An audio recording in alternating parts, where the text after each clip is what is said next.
Hospital Porter's Pride and Dignity. Stop the New World Order. Welcome to Panmo TV. And welcome back to Oxford Station.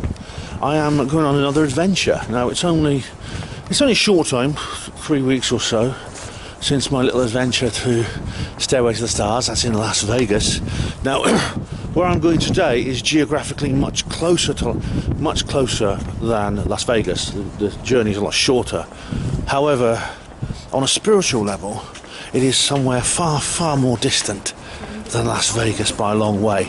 I'm going to Devizes in Wiltshire, the spiritual home and the headquarters of the Bases Project, basesproject.org, check them out, for the Christmas seminars. I'm on the station here. Now, I don't know, like there's talk about delays. I've already bought my ticket. There's going to be, they talk about there's apparently delays on the West Coast line. It's just like now you guys don't know this, you don't know it yet, but I had to abandon a video project about a month ago. I was actually on a train off on an adventure to make a video, and I had to, well, I didn't abandon it, but I postponed it. I'll finish it in a couple of months. I'll go back there and I'll finish it. But I got all the way to Didcot, and literally every train was packed. There was flooding on the line, and they were just saying, we recommend you don't travel. Right, so I just went back, and luckily I got my money back on my ticket, but I had to abandon or postpone that particular video. Hopefully you'll see the video in a couple of months, because I will go back and finish it off. But it's just flooding's caused by what? Rainfall. Well, we did have some rainfall, not a freak rainfall, just very severe rainfall, which, well, you do get occasionally in this country. And if they had that kind of rain around Las Vegas, for example, I would sympathise with them, because it's such a dry place and it does screw things up. But here it's just normal. Yet normal weather does mess up the railway network. It really does. And I'm like, obviously a hurricane hit or something, or a tornado, they'd have an excuse. But this is British rain, and oh no, we've got to cancel all these trains. I don't know why it is, but Britain, we're a nation that prides ourselves on industry. We used to be. We sort of started the Industrial Revolution. Some of the first railways in the world were built in this country. Yet, all across the world, where people laugh at us. People laugh at us for our railway network, and that's a shame. So I'm going on another adventure now, another journey, about a month after the last one. Guess what? There's delays again. So well, we'll see how it goes anyway. But I could have got the bus all the way, but I thought I'd treat myself, get the train. A single ticket actually is not that much more than the bus. I will be getting the bus from Swindon to Devizes, and I mean, even if there was a train, I would still get the bus for reasons that I will explain. But anyway, I've still got a few more minutes to wait for my train. Right, so this is the event I'm going to go and see, the Bases 2023 Christmas Seminars, Saturday the 9th December, doors open 9:30 to 7 p.m. Bouverie Hall, Pusey, the usual place. We've got Michael Shrimpton, the Ukraine War military analysis, bit of double talk there. That might be deliberate. Sandy Adams, her documentary book Agenda 30. I look forward to that. Miles himself, how bases started, making aliens in UK bases, and remembering the late Lisa Williams. Bob Osborne, Zena, Place of Spirit, audience Q&A, and special guest speaker Lucy Wyatt, Approaching Chaos. Yeah, £40, not bad. £40 you can buy in advance or on the door. It's good value, I'll tell you, for a one-day event. Yeah, if you're watching this, get us some future ones. They're really, really good. Okay, I've got to Didcot. That's the easy bit over with. But the train I've got to catch is delayed by 29 minutes. Actually, it's the 13:39. It's now just coming up to 2 p.m, so I wouldn't have caught it anyway if it hadn't been delayed. But apparently there was some damage to overhead lines in London earlier today, and that screwed up the entire service for the entire bloody day. God knows, and probably from tomorrow. Another one's delayed. Right. Not to worry. It's ironic, it's the second time I've been on this platform in the last month, and the trains have been messed up. Right. But Not to worry, I'll get there. I mean, it's, at least they're running.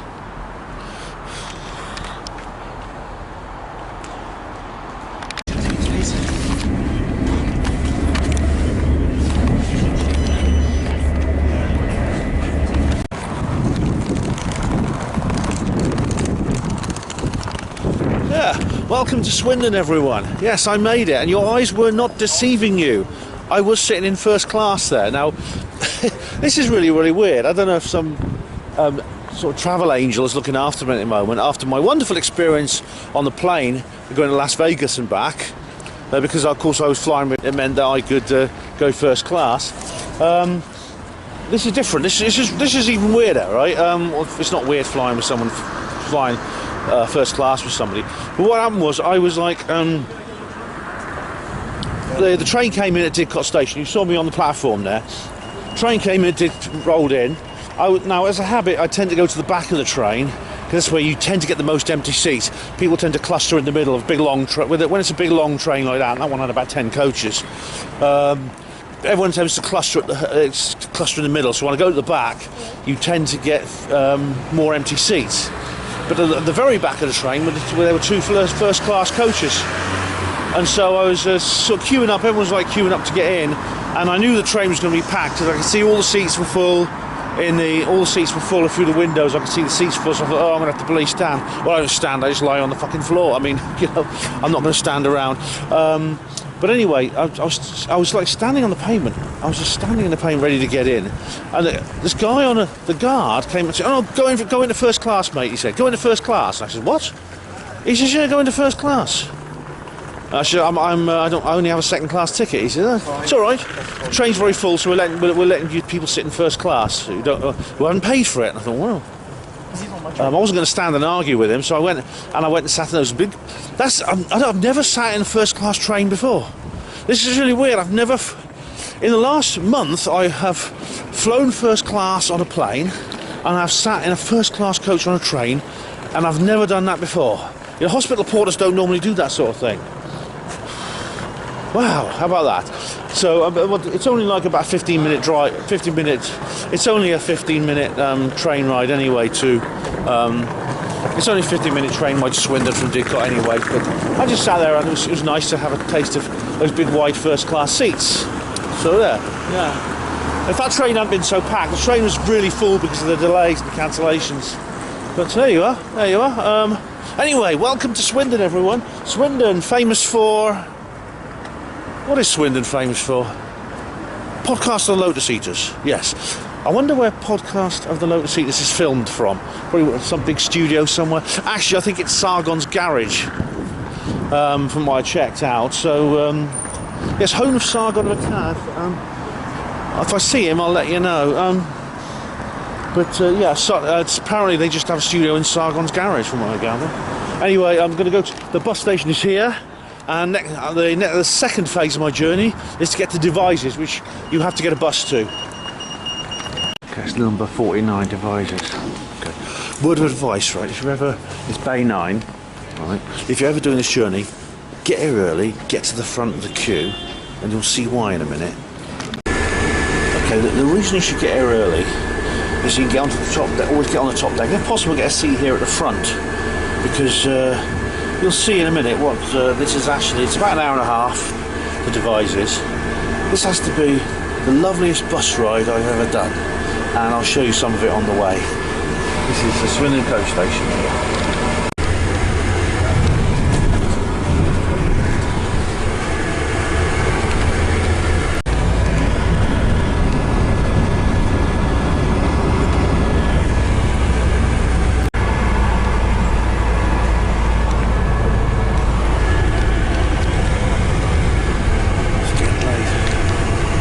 Be dark by the time we get there, actually.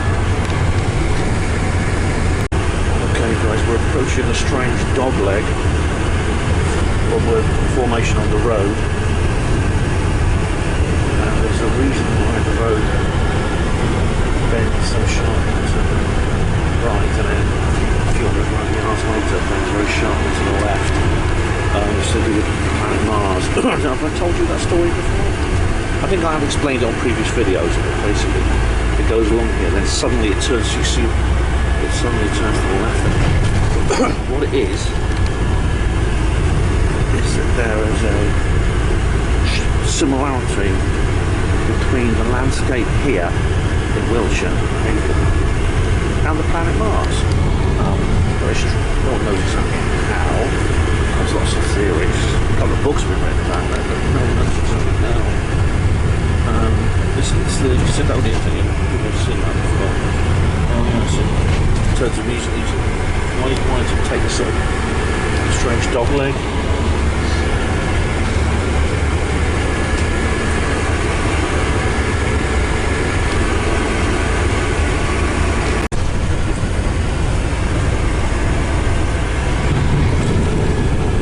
Earthworks. Church.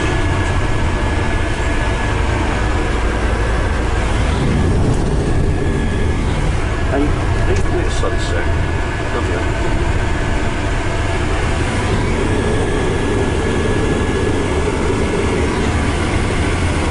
All down there. It's soon be the solstice. When the solstice happens, there'll be thousands of people here.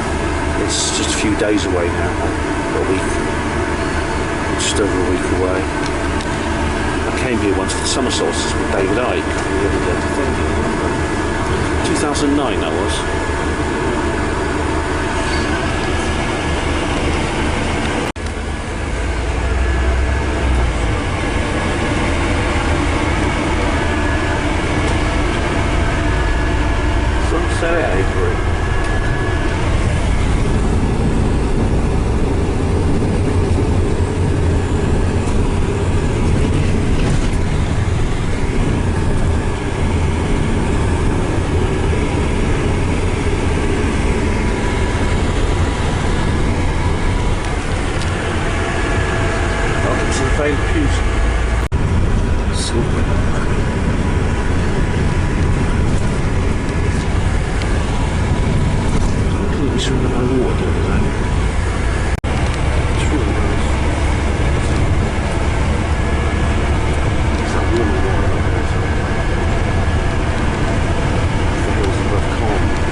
It's actually much nicer in the summer, not least because the sun's setting already. It's only like after 8, but it'll be lighter. But the trees got leaves. There's crops. There's so much crop circles. It's so nice any time of year. Very beautiful. And welcome to the Devizes Duck Pond. It's called the Green, technically. It's always the best place to get off. I mean, I don't. If you are here to get off the bus, you can. I think you can actually get off in Market Square, but I don't risk it. I always get off at the Duck Pond. And there's some. It's almost dark actually. There's some public toilets over there, which of course don't work, like none of them do. And do you remember those ones in Cambridge? I still haven't got my 20p back. Anyway, here I am. I'm going to do a bit of shopping. I've got to get some supplies in for the Basis Project headquarters, and then I've got to go to the Basis Project headquarters. By the time I get there, it's going to be completely dark. The sky is nice. There's nice patterns of clouds, but it's looking grey and menacing. So next stop, I think, is I've got to find a Morrison's because Miles is very insistent on his cream crackers. He says he's got a Morrison's cream crackers. So I don't want to throw the Emperor off his groove. Put his mind out when he gets the wrong crackers. He's got a conference to organise after all. So here we are, ladies and gentlemen. Welcome to Devizes. Night is falling and the evening sky actually looks very beautiful here. It's been raining and now the sky is cleared. It's very nice. There's the Devizes Christmas tree there, and it's right next to the famous black tetrahedron which I showed you on a previous video. I think you can see this. There is a single solitary star above Devizes at the moment. Just sort of like in the sky there. Just one, I couldn't see one. That's partly to do with cloud cover probably, and partly to do with the time of day. Just sitting there. Definitely a star, hasn't moved. You can just see it, I think. Just got to look for some three wise men now and the three kings. But Miles is the Messiah. I'm now heading back to the... I'm heading to the basis project headquarters right now with my load of goods. I've got gin and tonic, crackers, cheese, the right kind of crackers too. Well, I've got 3 different brands from Morrison's, so I'm straddling the target. Probably so I'm bound to hit it. What else have I got? Oh, a bottle of red wine. That's probably mostly for me, I think. And also some margarine. That's it really. And cheese, yeah, cheese for the crackers. Don't know what else. Miles was not more specific, but if the aliens invade, you got to know where your crackers are. We're ready to face the apocalypse in whichever form it might come, apart perhaps from jaguars falling from the sky. The only jaguars Miles knows about are the ones he drives. He wishes. So yep, nearly there. Now, Miles is actually not around. He texted me in a panic and says, "I'm not here! Don't go! You're too early, I'm not here!" I mean, he's probably setting up the conference. Thing is, I've got a key to get in, if he hasn't changed the damn locks. If he has, I'll just do my usual and go to the spoons. But, he probably hasn't. He'd tell me if he had. Because I told him I got a key and he didn't reply, so that means he's panic over. So yeah, just going to head into the area around the basic project headquarters and store everything before the vagabonds get it. Hey guys, I'm at the basis project headquarters now, just having something to eat. Jane is here with me and we're just watching some movies, and Colin is on his way, Mark is here, and we'll be meeting up with them later. Well, good morning and welcome to the basis project headquarters with the Maria Wheatley painting behind me. At least that's what I call it. It is how can I describe today? Weather, fucking shit. It's bloody awful. It really is. It's all through the night. It was windy and raining. It doesn't bother me when I'm indoors. In fact, it relaxes me to listen to it when I'm indoors. But I was just like, it's really almost. I've stopped watching the weather forecast. It's just depressing. It's just really, really depressing. I mean, you just look out there and see what it's like. And I'm just like having a morning cup of tea now. Ignore what that says on the cup, please. It was just a nice big cup. A present from Miles' ex-wife there, I think. We're just basically getting ready to go to the conference. I feel a little bit disappointed about last night because it's actually my own fault because I was just. Firstly, it was a bit impractical because Colin and Mark Mark arrived sort of like sort of in the late evening. Colin wasn't there till about an hour later, and with Miriam, who he picked up from the airport, and I was like, I know they stopped at Silbury Hill to do a meditation, I think, or something like that, and then by the time they were in the pub, it was about 10 o'clock or something, and by then I was sort of like falling asleep. And normally then I would have walked up the hill and I'd gone to see them, because this is the South Gate's only like a short walk from here, 10-minute walk from here, and which is why it's where Miles tends to hang out. But I just suddenly felt, oh God, I was just really overcome by exhaustion, and this is I don't know, I feel a little bit of a pussy, I suppose. I should have just said, sod it, I'm an ex-hospital porter, I'm going to go. But I just thought, nah, I'm going to watch a bit more TV, drink a bit, because I already had a couple of glasses of wine by then. I had a nice evening in with Jane, actually. We had a nice conversation. And watched some things on TV, and I just thought, no, I'll just stay here. And I did, and then Miles wasn't going to go, and Miles was going to go to bed before the conference today, and so that's the situation. So now we're going to head to Pewsey. So Jane is just getting ready, and we're going to head to Pewsey and the event. All right, ladies and gentlemen, we're on our way to Pewsey in Jane's voluminous car. Very nice it is too. It's the only car I've been in for ages that actually fits me, because you know I'm a big corpulent, tall, sort of bulky bloke, you know. And now you can't actually see very well, but in the distances, the hills, it's the peaks of Wiltshire, you know, the 5 peaks. You can't see them very well here, but in my previous videos shot in the summer, they're quite a spectacular sight. So yeah, it's a rain-soaked, damp morning. So well, we're going to make the best of it. Rather than think about it halfway through. The second thing about war is you've got to pick up the grenade. Now, the problem with the Ukraine war... Just had a very interesting talk by Michael Shrimpton. I'll say more about it later. But Taj is here. There's Taj. Remember Taj? And Serena. Hello, remember Taj? How you doing, Taj? You all right? You well? Yeah, not bad. Good on you, mate. And there's Serena. Hi, Serena, you're a member as well. So yeah, our friends are here, and I got a bit late, but doesn't matter. Doesn't matter. I'll catch up. It was the auditorium. There's Sandy. That's a lovely picture of Sandy Adams there. And there's the lady herself. Look, she's brilliant. She really is. I've just listened to Sandy Adams doing her talk, and Sandy is here. Hi, Sandy. Hi Ben, how are you? That was very interesting. I'm very well. I'm enjoying this event very much. Good. I think my viewers will find what you said. I mean, I'll be doing like a little report of what you said. Obviously, I haven't filmed it. It's an official film on Miles's channel.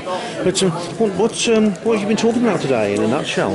I've been talking about Agenda 21 2030, which I kind of have been boring the pants off people for years and years and years about it, the last 17 years. But actually, everything seems to have happened. It's kind of been a vindication, isn't it? Yeah, same with ufologists. Yeah, exactly. And suddenly you think people who used to call me a nutcase are now going, oh, you were right about that and that and that. So maybe I need to listen a little bit more. So yeah, I just talk about where it started, who started it, how it was implemented, and how it's affecting us right now, which is the main thing. Yeah, definitely. That's really true. I mean, but when it comes to the environment, I mean, it can't be a bad thing to look after the environment and the natural world. I mean, if you're planting trees, and that's got to be. What's actually wrong? Is there anything wrong with that? Planting trees is only part of it, but the thing is that if you look at what is happening to our environment at the moment, has it got any better under their control, under global warming? No, it hasn't. And also, there's a lot of things that the science isn't right, has been wrong. Every time that you look at a children's I call it propaganda that they're putting into schools. It's all about polar bears, on a little block of ice. Yeah. Polar bears, there's so many now, they're actually culling them. And they can swim. I mean, they can swim, exactly. Yeah, I mean, it actually hurts me, actually, because, I mean, I remember being a child. It wasn't that long ago. And I remember how something like that would have really upset me, because I was empathic. And they don't tell you that polar bears actually are very good swimmers. Yeah. And so you see it on the ice like it's about to drown. Exactly. Exactly, and it has no food. Well, why not? It can just jump in and get a seal. Yeah. There's nothing, and there's so many now in the poles that, they're actually culling them. They're actually shooting them because they've gone up in numbers so much. Yeah. So there's an awful lot. They're doing that in Nova Scotia. Yeah, that's right. There's an awful lot of misinformation about climate there. They had to change it from global warming to climate change because it wasn't actually warming enough. Yeah. So what's happened is that we now have this crazy thing where we know that climate change has been happening on the planet for years, and it doesn't matter what it is now. It's climate change. It can be stormy. It can be snowing everywhere. It's climate change, and we've got to do something about it. Yeah. Well, if it gets colder, it's because there's talk of a local ice age caused by the breakdown of the Atlantic conveyor, the currents. If you look at how climate change has been used to bring in this technocratic order, then you understand why they're doing it. Yeah. And hopefully that really shows in my presentation. Definitely. I mean, I think because I think everyone would agree that it's good to look after the natural world, not to damage the natural world. But what we're hearing, I think, is, well, if you have that sentiment, well, you have to just say, well, let's give the government more power. Let's give them more taxes. Let's let them bring in all these new international laws, and that's how you save the planet. So, I think that's why I think we should be suspicious, and you should be too if you're thinking that way. Yeah. But you say you're writing a book, is that right? Yeah, I'm writing a book at the moment. I don't know what I'm going to call it. I went out to Brazil where that cartoon happened.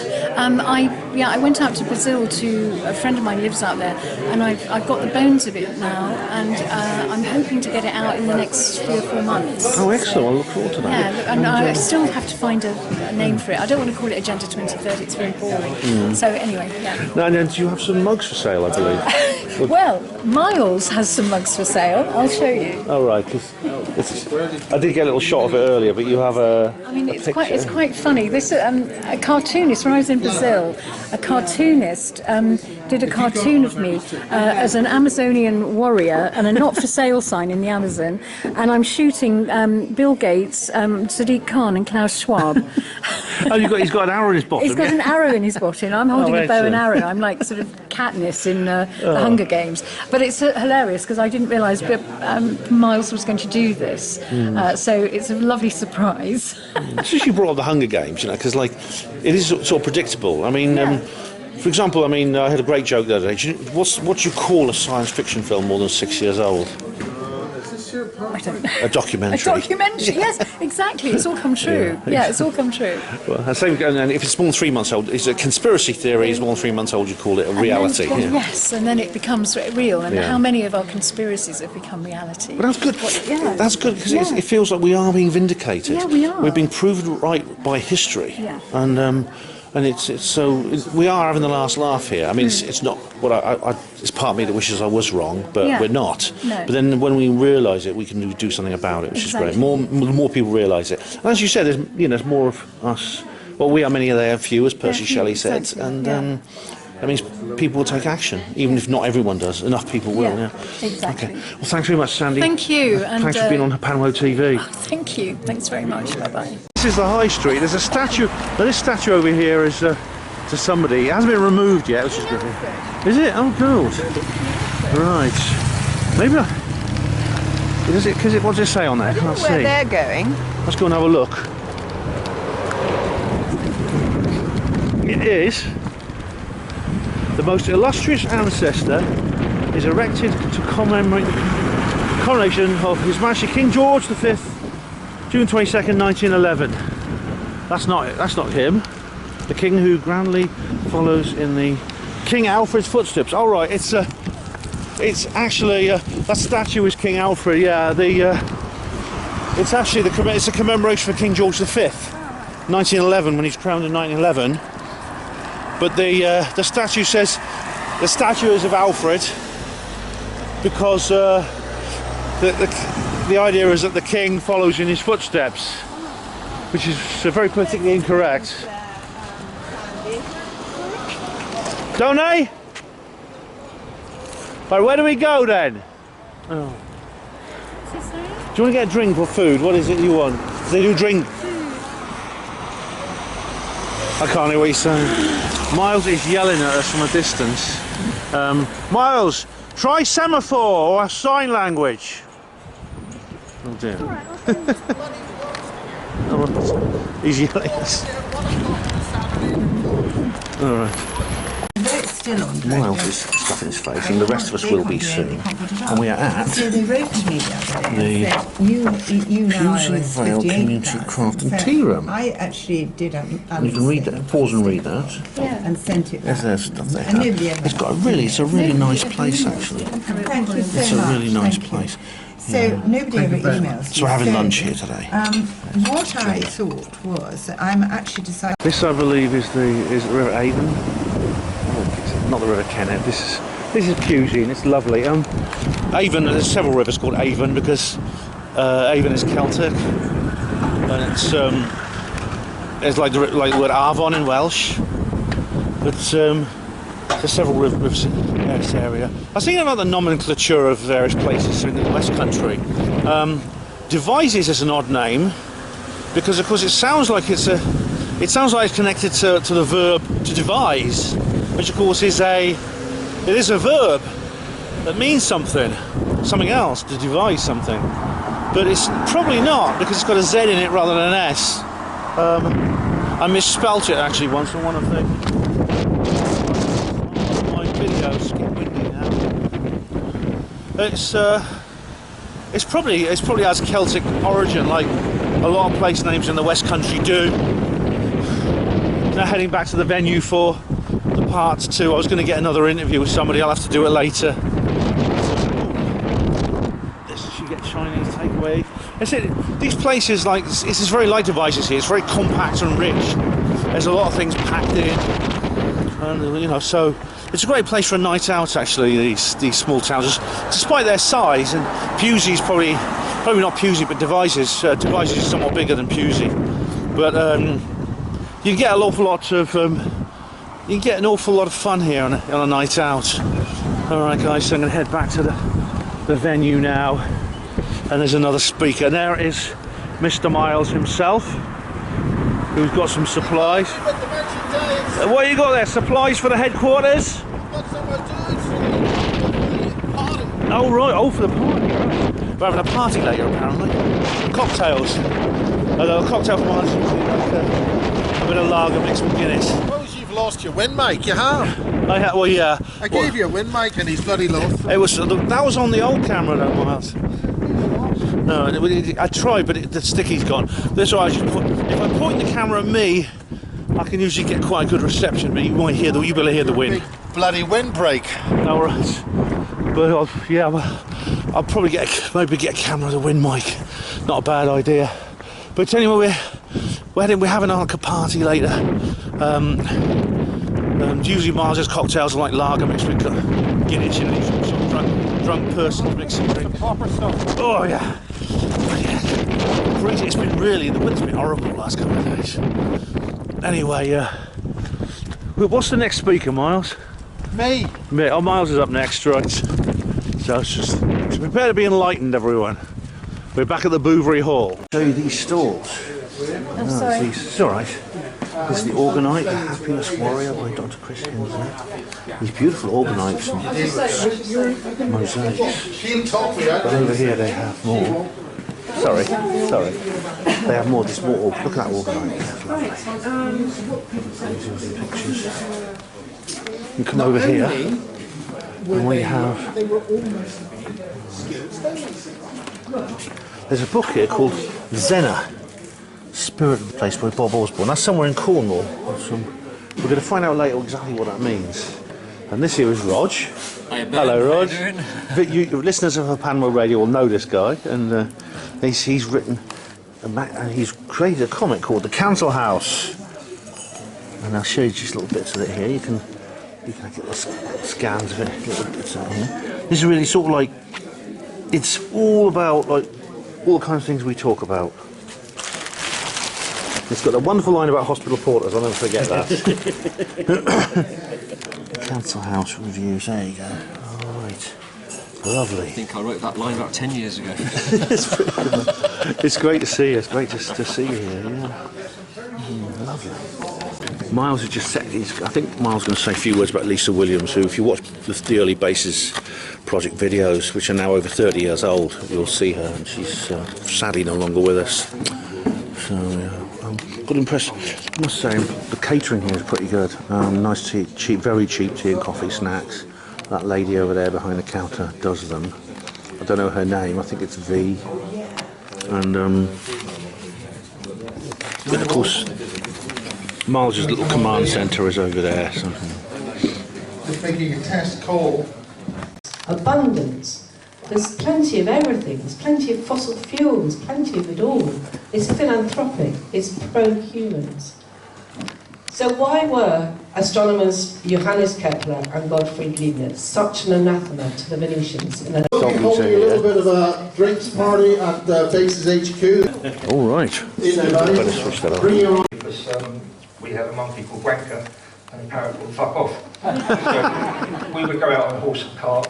You know, we were also hobnobbing with a lot of actors and actresses. So when gypsies move in strange worlds, and they have kind of ability to they have a very good sense of danger. A bit of interest here, right? I've just bought myself this little snack. It's called Blue Riband by Nestle. It's like a chocolate biscuit thing. Now, a bit of the Mandela effect here, because I and many other people were sure this was not called Blue Riband, it was called Blue Ribbon. RIBBON. But it is, as you see, blue ribboned. So a bit strange, that, isn't it? So I kind of that's another weird Mandela effect. I mean, I'm a Looney Tunes guy as well, so yeah. Anyway, interesting talk by Bob Osborne. His book's over there. I'm not going to get a copy today. I've got enough to carry back. I'll show you the souvenirs later. But anyway, we're nearly at the end now, so it's been really, really good. So, there's the little doggy, see? Yeah, how are you, Sandy? You all right? Very well, thank you. Yeah, the doggies seem to be having fun. They're trying to fight with Alan's dog. What are their names? This is Peggy. Hello, and this Peggy. is Bluey. Peggy and Bluey. Yeah. Oh, they're lovely. I'm glad they've had fun. Well, ladies and gentlemen, the conference is just over. Lucy Wyatt did a very good second talk, and it's that time when it's all over and got to go home. It's only a one-day event, but these people have been really good. It's been really, really great. So big thanks to Miles over there, and to Matthew, and to this lady V behind who's been doing the catering, and to all the speakers. And yeah, it's been really, really good. So thank you very much to all those people. All right, ladies and gents, we've just had a lovely meal at this curry house, which is very, very nice. And we're now heading back to Devizes. It's been a lovely conference, long day. And yeah, it's pity it's only a one-day event, but not to worry. It's been fun. Have you had fun, Jane? Yes, I'm just hoping the satellite's going to go back on. Right, well, if we turn up in Salisbury or something, we'll let you know. Oh, good morning, everyone. Good morning. I'm here at the Bases Project headquarters, and I'm in the I'm in the kind of conservatory area, the outdoors-indoors bit, which I was sleeping on that settee there. How I ended up on this settee is a long story, but basically we have more people in the house now than we had last night. It's actually quite nice, you know, sleeping here, because I looked up and I could see the stars. At least I could to begin with, but then later in the day, later in the night, I sort of looked up and I saw that it was all cloudy. But anyway, I'm just sitting here. I'm just doom scrolling while I have my morning tea. Nothing much to report, just the usual. Well, I'm going to in a minute. We're going to talk a little bit more about the speakers at the conference yesterday. And then it's breakfast and home. So, yeah, I actually slept pretty well on that settee. It was quite nice. Okay, and now I'm going to say a few words about yesterday's speakers. It's much easier to do these speaker reviews after the fact than during the conference, where you have a few breaks. You have breaks between speakers and things like that. I must say, in general terms, the quality of speakers at this conference was particularly good. And they gave out some particularly fascinating information. I'll go through them now. First one, Michael Shrimpton, and he talks about he was doing an analysis of the Ukraine situation, and he comes up with some of the background to it, and he goes on tangents like he always does, and he says we should call it the Russo-Ukrainian War. The Israel-Hamas war, because he also talks about the Israel situation, and he says, firstly he says, for example, the Hamas glider pilots that killed all those kids at the BOE concert, they were apparently Iranian special forces, and he agrees with Efrat Henningsen, who I've mentioned before, that Israel must have known in advance. And Michael used to be on the 1922 committee, which is run by the Conservative Party, but he says, they're not right-wing anymore. He's joined Reform UK, which is formerly the Brexit Party, which changed its name, which I think is a very silly thing to do.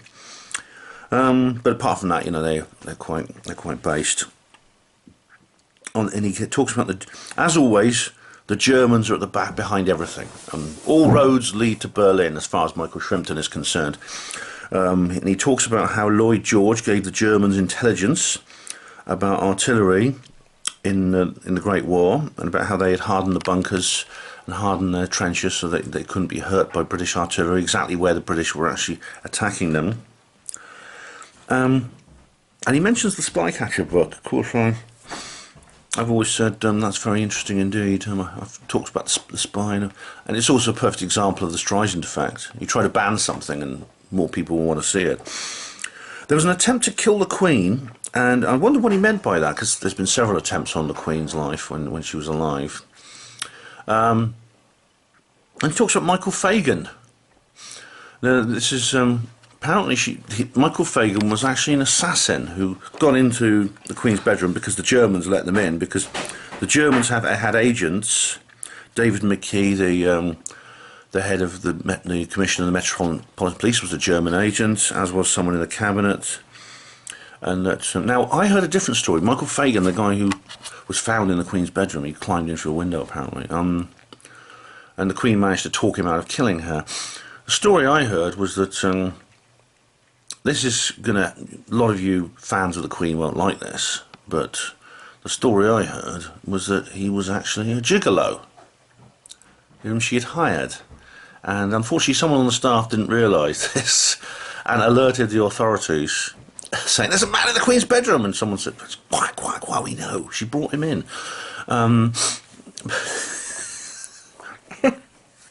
You didn't think she'd have it in her, did you?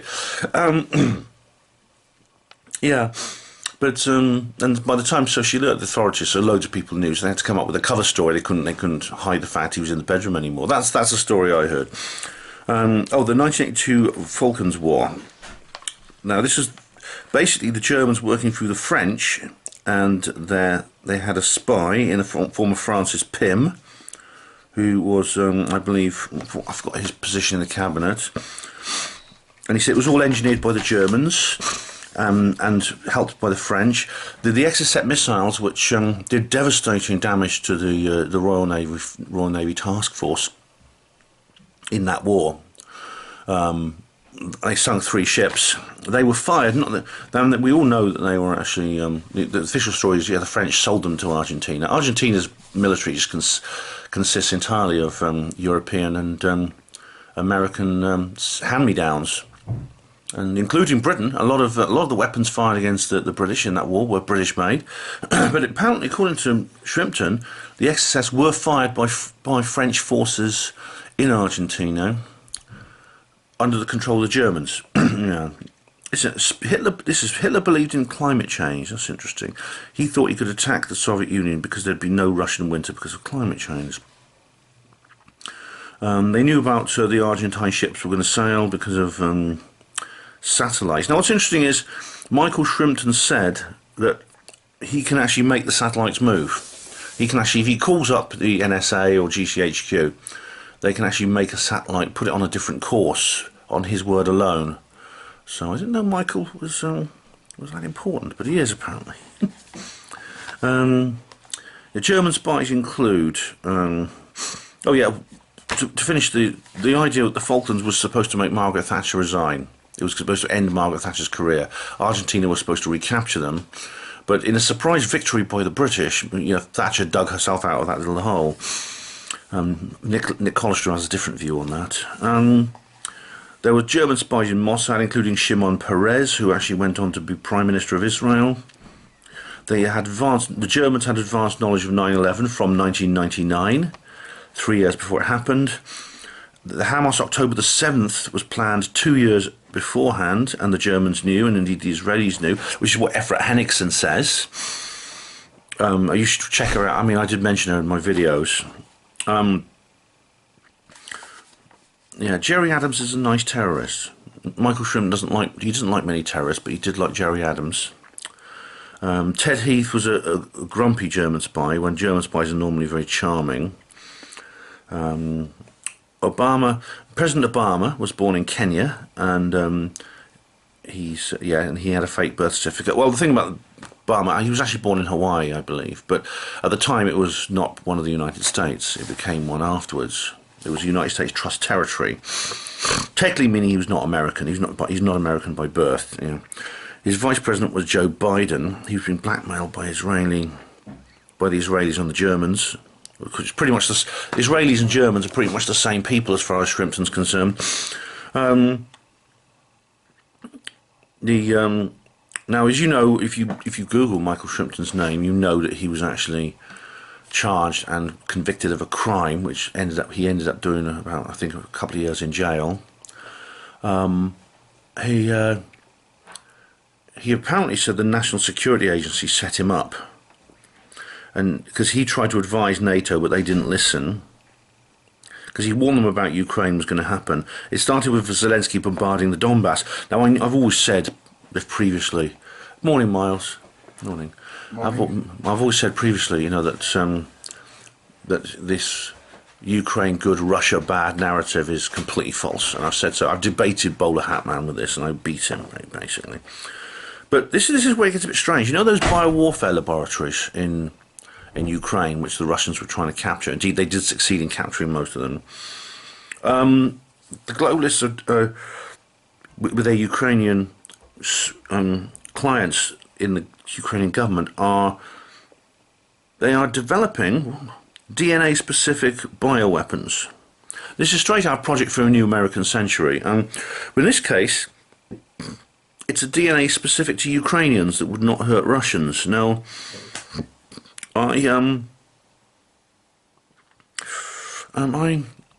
what I gather, you know, there is, in terms of racial differences, what racial difference is there between Ukrainians and Russians? I mean, they're so interbred. I mean, you might as well try and say, well, there's as much difference as there is between the English and the Welsh, basically. None.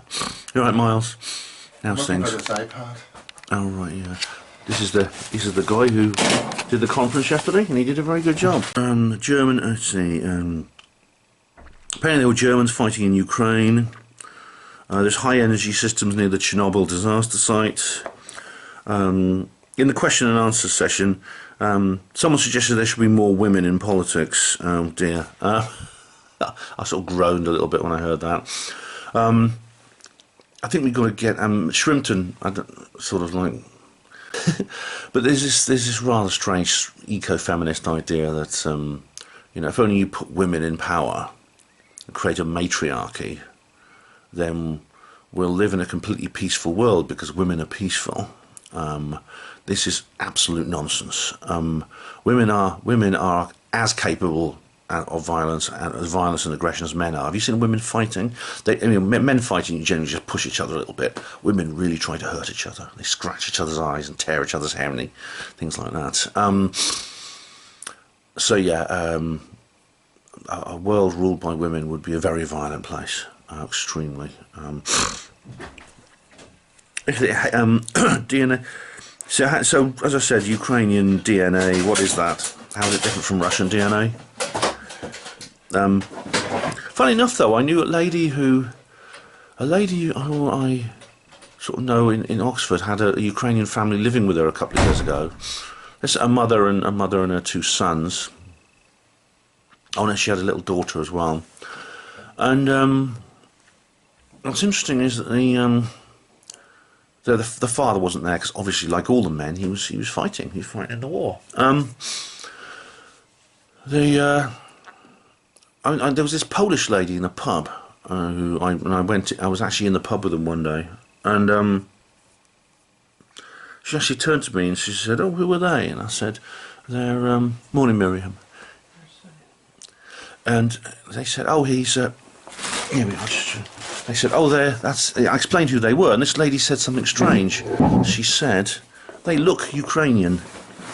They look Ukrainian, and I thought, that's a bit odd. How do people look Ukrainian? So, I mean, maybe it's just to do with style. Maybe it's just to do with what's the word? With clothing style, hairstyle, things, people like that. Because I sometimes find this actually. You look at somebody and you think, that person looks Jewish. And the thing is, though, what is there a Jewish? Is there a race of people called Jews? The answer is no. Jews are, you find, constitute can be found in all countries and all types of people. There's no Jewish race per se. Although there's the Sephardic Jews who are native to the Middle East, but you know the Ashkenazi Jews tend to come from Eastern Europe, and they have their sort of origins there. But they're no different very often to the populations they live among, in racially. But I do look at people and think, oh, that person looks Jewish. Now, Robert Spencer, you know, the guy who's always talking about, who's always pro-Israel on YouTube. Funnily enough, he looks Jewish and is not. So I wonder if these looks are more like hairstyle, clothing conventions, maybe styles of speech, accent, you know, and more than that. Miriam says she's reading Nexus. Yeah. It's good, isn't it? Yeah. It's a good thing. So that was basically. Oh yeah, what else? Hay was invented by the Germans in 1940. Well, I mean, I know from if you ever watch In Lies We Trust by Len Horowitz. I do watch that. I cover it in my zombie talk. But he has a different idea about the origins of hay. But Joseph Mengele asked he wanted 1,000 rhesus monkeys to be imported into Germany during World War II. Now, rhesus monkeys are used for medical research. They're used for medical research. They weren't for Berlin Zoo, he said, yeah. Anyway, that's Michael Shrimpton, anyway. We'll come on to the others in a minute. That's Sandy Adams. I actually spent a lot of time talking to her, actually. It's really, really nice to talk to her. She talks about Agenda 21 being set up in all local councils. Now, she met Bill Gates when she was a set designer, and she talks about various people like Rosa Cornell. Now, she wrote Behind the Green Mask. She talks about the Earth Summit, Rio 1992, and they said that humans were to blame, basically, for everything in the environment, and that it was needed that the word sustainability was coined in 1992, and it was all about dividing humans from nature. There was the Club of Rome 1968. That's when it was first suggested that a crisis would be necessary to basically keep control of the population and give them something to fight in the absence of like full-scale war, because they knew now with nuclear weapons it's just too destructive to have a major war. So in the past, when war was used to control people, what do you control people with now? And they said, well, threats to the environment, they said, would be perfect with humans being to blame. You know, to quote to Georgia Guidestones, "Be not a cancer on the earth." Yes. This took place at the Rockefeller estate in Italy. Create crisis to justify world governments. That's it. It's all about that. It's all everything to do with the environment. I mean, obviously, it's a good thing to look after the environment, like looking after, helping trees grow and things like that. But it's been harnessed to a political agenda which says, well, the environmental crisis is so terrible and humans are to blame that basically we need to do away with humans. That's what it is. There were other books like Limits to Growth, The Population Bomb. These came out in the 70s. There was the UN Vancouver Plan in 1976. Zbigniew Brzezinski was involved with that. He wrote Between Two Ages, where the idea of technocracy came about. A resource-based economy. And climate change. This went back to the 1930s, which sort of ties into Michael Shrimpton's idea that Hitler believed in climate change. So it's older than people think. Around that time, around a few years later at Columbia University, several people, Klaus Schwab, George Soros, were studying. And funny enough, George Soros is dead. I didn't know that, but so yeah, he's died. I didn't know that. Well, let me just pause while I dab my eyes and continue. There was something called Our Common Future from 1987, and the first global revolution. This was 1991. There was the real enemy is humanity itself. That was said at a 1991 event. This was in Canada as well, run by Maurice Strong. Canada seems to be the centre of a lot of these things, I find. And there was something called the Global Diversity Assessment in 1995, which is 1,000+ pages. And something called ICLEI, I-C-L-E-I. And I didn't write down what that actually stood for, but it basically means the creation of a technocracy and a resource-based economy using local governments rather than national. 178 countries signed up for that. King Charles was involved in this, prince as he was at the time. Then climate change came out, and then Climate Gate. Do you remember Climate Gate? Ian R. Crane used to talk about that. They did a big kind of cope with that and said, no, we didn't mean it that way. It's the usual story. We didn't mean it that way. Christopher Brooker wrote the Global Warming Groupthink. No, Miles. And Christopher Brooker has died now. Apparently of natural causes, but well, you never know.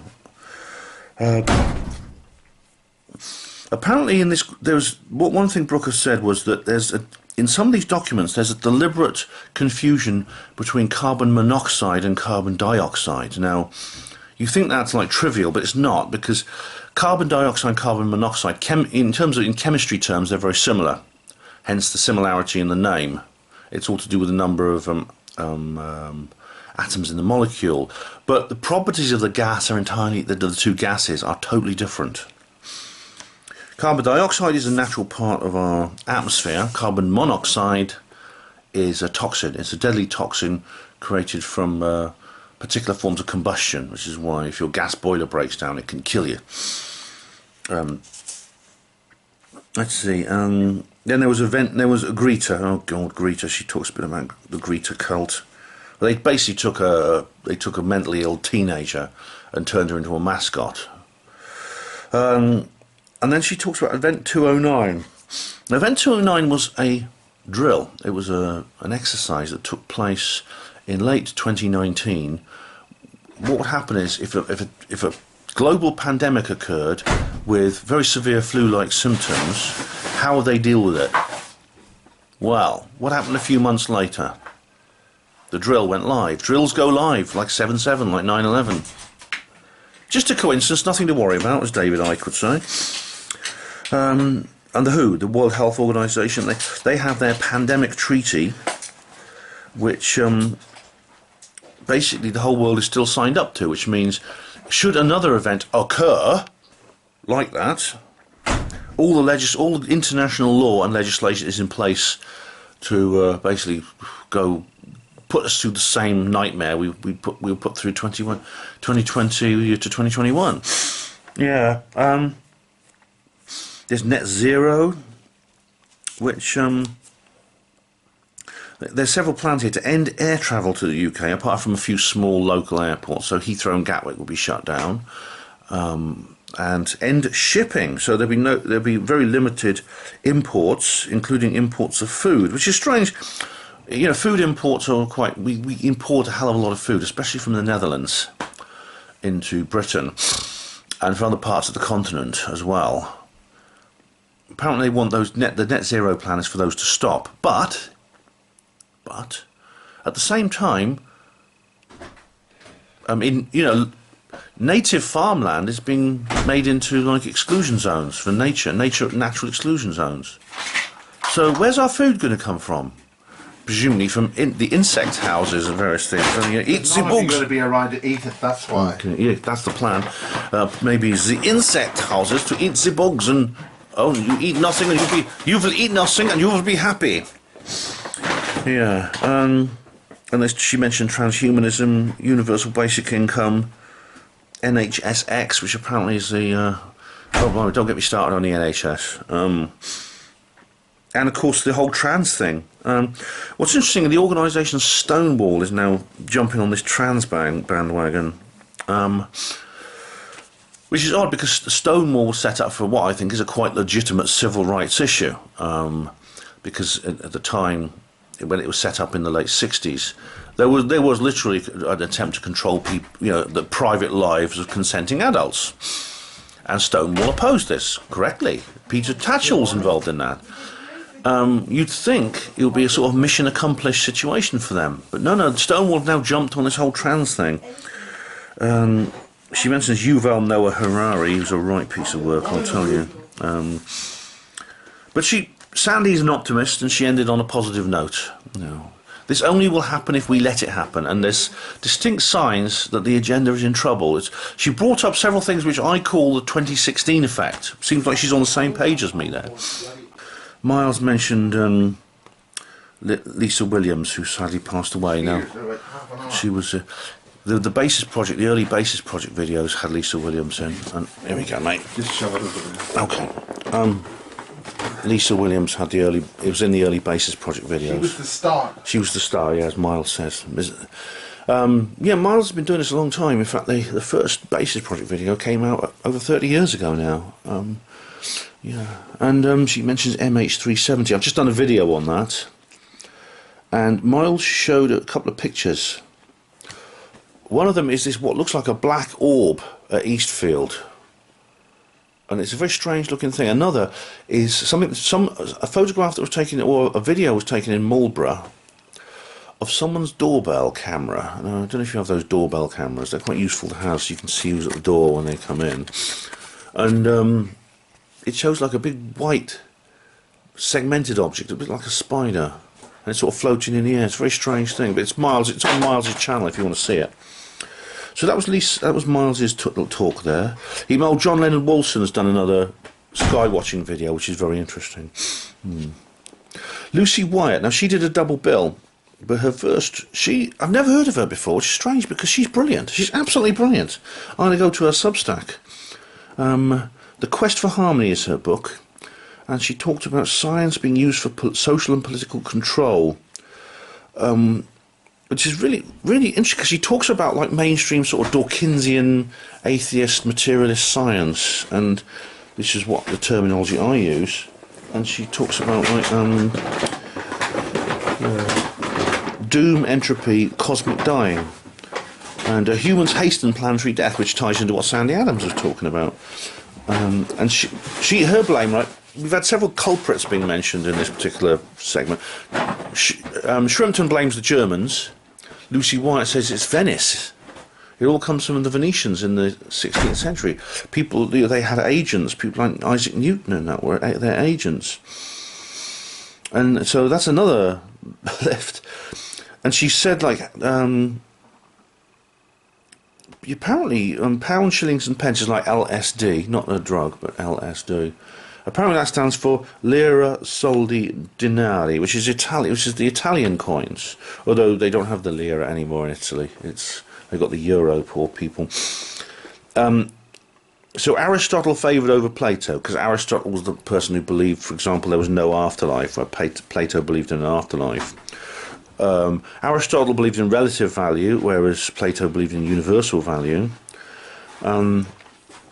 So it's a long, complicated thing, but basically it's kind of like the spiritual ascending view of the universe was always sidelined in favour of the descending, closed, materialistic side of the universe.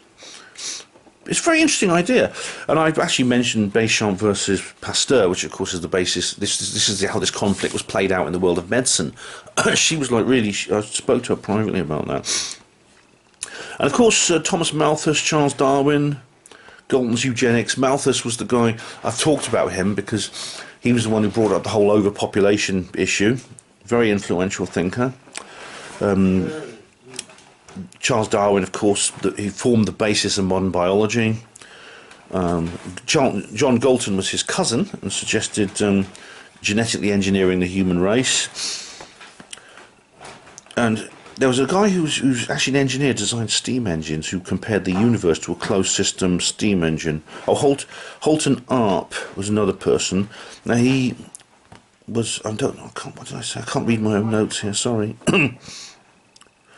Remember when someone so fast, do you remember when someone said, trust the science? Well, this is what they're talking about here. And it's a really interesting thing. And there's Vladimir Vernadsky, yeah. And apparently if you look at the filaments of the universe, like on the largest scale possible when examining the... Bob Osborne, right, he comes from Zena in Cornwall. Now I've never been there. Like, I've been to Cornwall twice, as I explained before, without really going there properly. I spent 3 months there when I was aged 18, but I didn't see much outside that place really, apart from a few trips. And I also went there in 2019 or 2020. Diana, Sherry. So the sky watching event. Cornwall is a place I really need to go to, actually. I feel I really need to go there. And I mean go there properly and see it. Visit it properly, visit locations, things like that. He's written a book called Zena's Spirit of Place. Zena is a centre of paranormal mysteries. Now, Rob comes from a gypsy background. I know gypsies get a lot of bad press. Sometimes, yeah, they deserve it, but they're still an ancient mystical people. We mustn't forget that. And they're people like horse whisperers and fortune tellers and people like... one of his ancestors was a rebel too. There's several stone structures in the moors around Zena, which really look really remarkable, almost like they're sculpted. Like there's the kissing stone, which looks like it's a long skull, like the ones Maria Wheatley talks about, kissing a sphinx. He talked with. He's a channeler, basically. This guy. He talked with a stream of consciousness, and he mentions that there is a D.H. Lawrence lived there, and this guy knows a lot about D.H. Lawrence. You're right, Miles. I didn't know much about D.H. Lawrence actually, except that he wrote some books, which are. He's one of the most controversial writers ever. Yeah, he wrote several. Shattered his lover, 2 women. Women in all love, kind of yeah. things. They feature things like homosexuality and things like that, and things which were sort of like banned in those days. But I sort of saw him. I always saw him as someone who was just a very angry, bitter individual with a lot of inverted snobbery in him. I mean, Lady Chatterley's Lover, I think, is actually a very ugly story. It's basically a tirade against the posh, aristocratic rich people and about how awful they are. It's a very because D.H. Lawrence was from a working class background, and he was academically minded, which is something I can actually sympathise with and identify with, because I'm similar, which means it is inevitably quite a lonely existence. However, I think he kind of he got a bit of a chip on his shoulder that maybe I've got over. But it turns out D.H. Lawrence there's more to him than meets the eye, more than I thought. He was also he ran a kind of like a commune in Zena, where a lot of people came and stayed with him who had just wanted to get away from normality and be with like-minded people, which made me feel more sympathetic to him actually.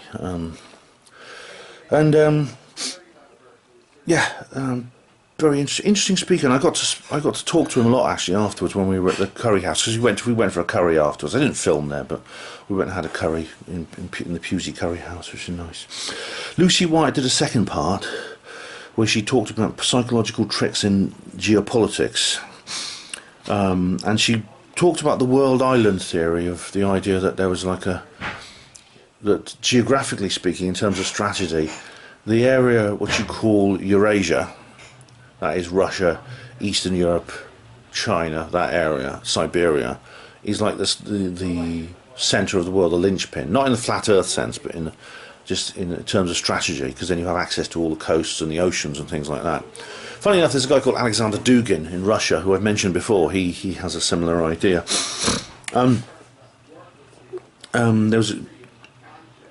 He talked about the British Empire and about how it worked to control the USA.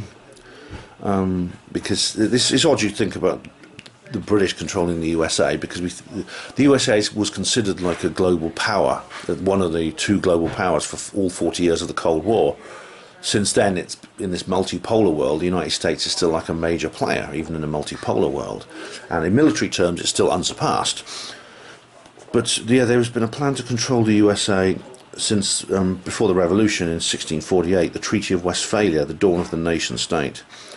In 1823 there was the Monroe Doctrine, which was the non-interference policy, which was actually there was a lot of attempts by the Illuminati, who she calls the Venetians, to undo this by engineering wars around the world. And we see this most obviously, I think, with Pearl Harbor, because the president was it Truman or was it Roosevelt? Roosevelt was re-elected on essentially a pacifist and isolationist manifesto, which was the prevailing public opinion in the United States since the Great War. I promise you, mothers and fathers and sons and daughters of America, you will not be fighting in any war in Europe ever again. But of course, then he was in a situation where he had to undo that, and you can't just go back on it. So basically, as I've said, I've done an entire video about Pearl Harbor on the 80th anniversary. The Japanese attacked, and it's, oh look, they started it, we were attacked, we've got to defend ourselves. She mentions the Opium Wars, the 1848 Communist Manifesto by Karl Marx, and about how that was involved with the fact that the British and the Venetians actually supported that. There was an attempt to stop Russia expanding into British India. In 1867, Alaska was sold to the United States. Yeah, $55 million, I believe it was.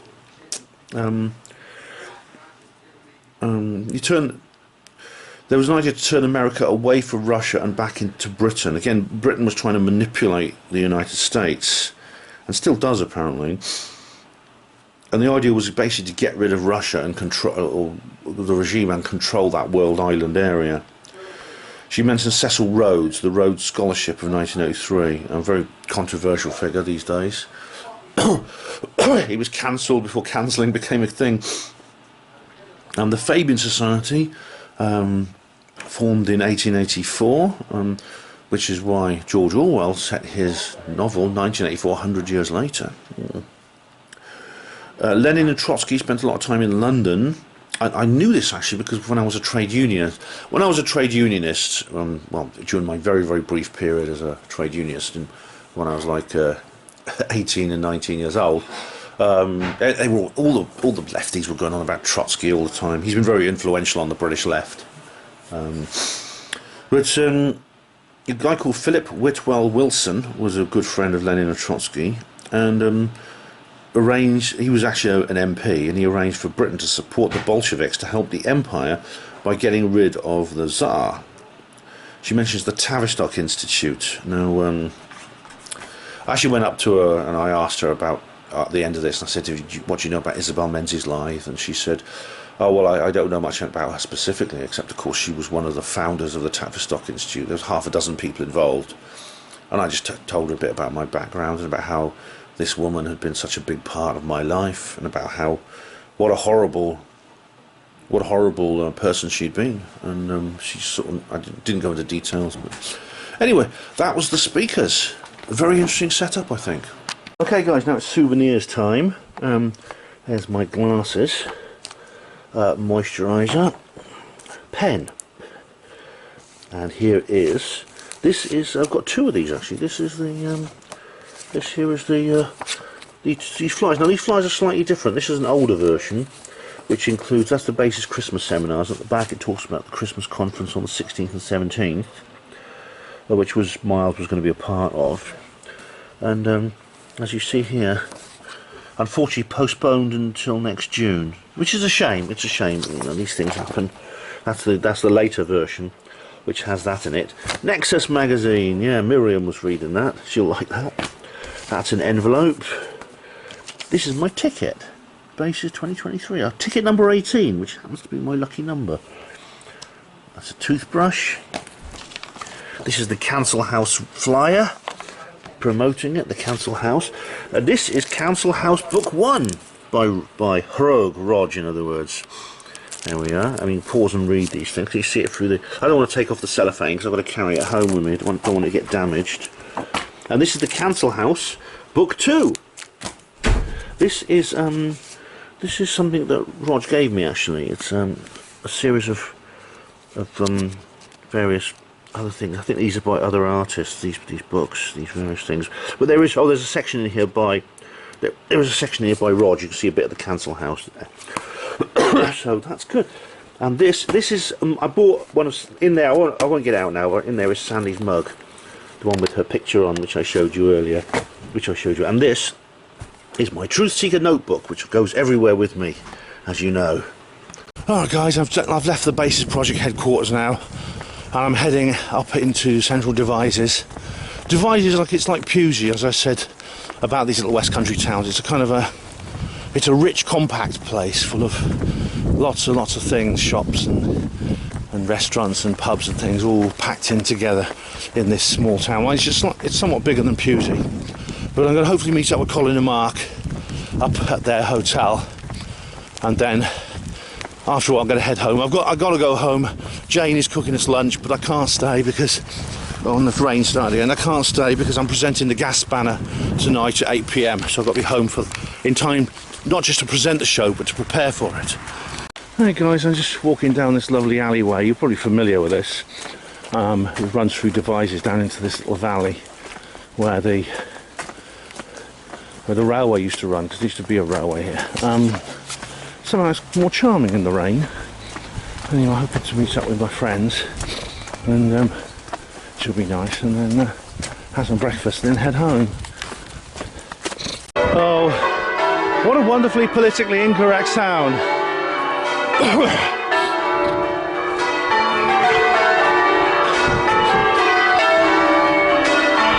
Yeah, love it. It's the sound of native England.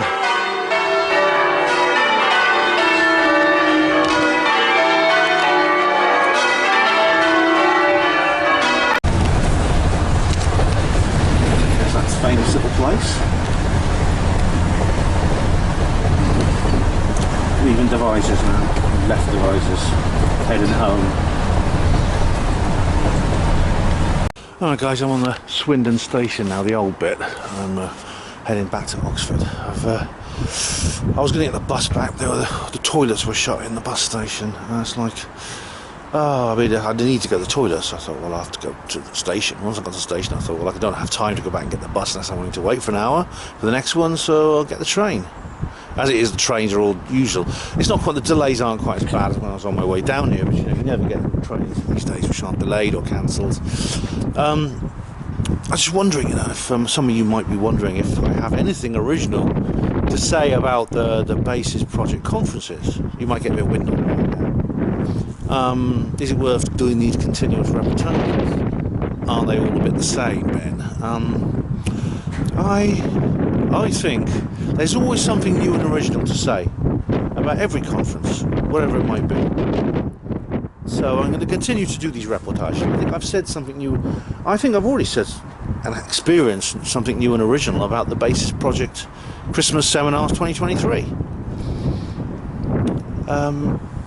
As I said, I saw some speakers I hadn't seen before, had some discussions I've never had before, had some interesting experiences, some a bit negative, which for the sake of privacy I won't report on this particular video. But it's never boring, it's never repetitive. So even if you, the viewer, find them that way, you're not obliged to watch this particular video or anything on my channel. Hello. Welcome to Modern British Railways. Well, I did tell you what I'd do if I couldn't find a seat. See you later. Well, that's it, ladies and gentlemen. My trip to the Basis Project Christmas Seminars 2023 is over, and it's been absolutely fantastic. Big thank you to Miles Johnston and to everyone else who helped make this happen, all the crew, the speakers, and of course the other delegates. And for you, thank you all of you for watching Hapanwo TV. Hospital Porters, pride and dignity, stop the New World Order.